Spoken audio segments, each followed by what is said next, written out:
Hello everyone, welcome to Projects with Gaurang, and today we are going to discuss a new concept in Svelte, which is list rhetoric.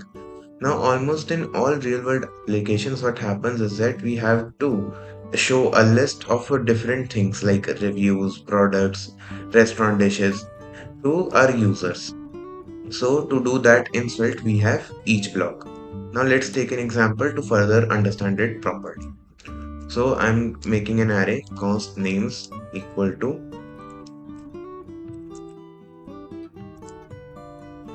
Tony, Steve, and Bucky. And now I will display this list in the main section.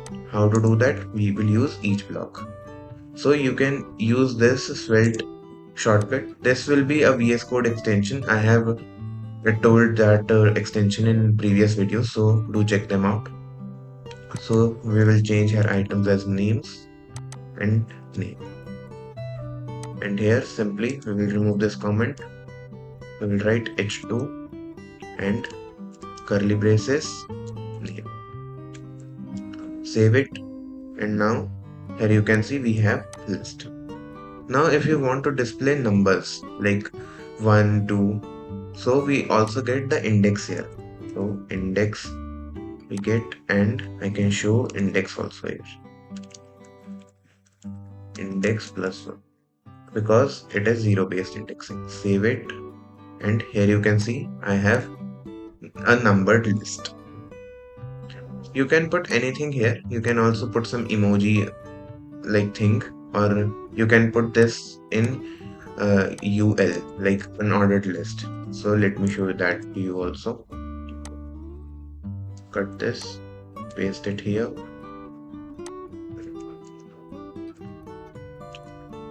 and replace this h2 with li.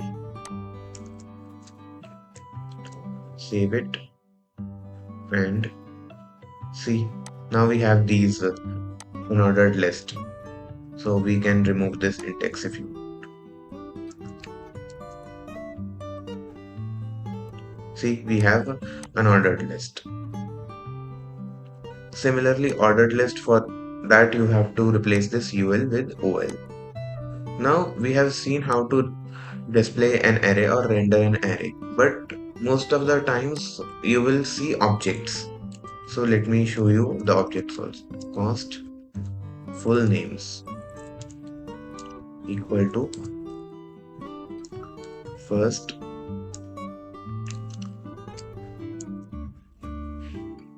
Tony and last name is Stark, not Stark, Stark.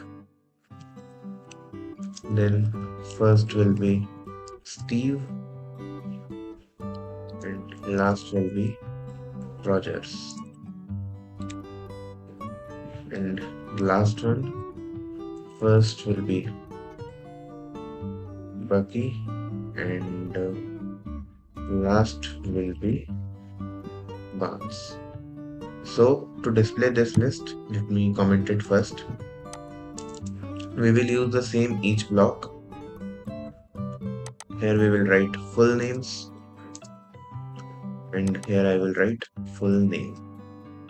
This you can keep anything, even you can use a completely different name here.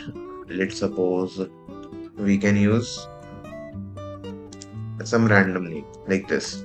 Even this will work, but it's just recommended to keep it meaningful so that you know what you are doing.